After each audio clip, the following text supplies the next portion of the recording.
ગણેશ ચતુર્થીએ રંગેચંગે બાપ્પાની સ્થાપના થયાના 10મા દિવસે આનંદ ચૌદસના દિવસે વિસર્જન થઈ રહ્યું છે। 10 દિવસ સુધી બાપ્પાની આરતી પૂજાપાઠ કર્યા બાદ આજે ભાવિકો ભારે હૈયાની ભીની આંખે બાપ્પાને વિદાય આપી રહ્યા છે। કૃત્રિમ તળાવમાં મૂર્તિઓના વિસર્જનની સવારથી શરૂઆત થઈ ગઈ છે। સુરતમાં શ્રીજીની 80,000 જેટલી પ્રતિમાની વિસર્જન પ્રક્રિયા શરૂ થઈ ગઈ છે। એસએમસીએ માટીની મૂર્તિ માટે તમામ ઝોનમાં કૃત્રિમ ઓવારાનું નિર્માણ કર્યું છે। રામજીઓવારા ખાતે સાંસદ મુકેશ દલાલે ગણેશ વિસર્જનનો પ્રારંભ કરાવ્યો હતો। વિઘ્નહર્તા શ્રી ગણેશ તેમજ તાપી માતાની પૂજા કર્યા બાદ ગણેશ વિસર્જનનો પ્રારંભ કરાવ્યો હતો। સાંજ સુધીમાં શહેરની તમામ મૂર્તિઓનું વિસર્જન થાય તેવી આશા મુકેશ દલાલે વ્યક્ત કરી હતી।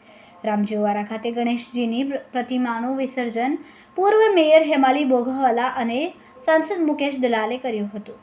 સુરતના મેયર અને પાલિકા કમિશનરે કહ્યું કે પાલિકા દ્વારા 21 જેટલા કૃત્રિમ તળાવ બનાવવામાં આવ્યા છે, જેમાં વિસર્જનની પ્રક્રિયા શાંતિપૂર્ણ માહોલમાં થાય તે માટેની વ્યવસ્થા કરવામાં આવી છે।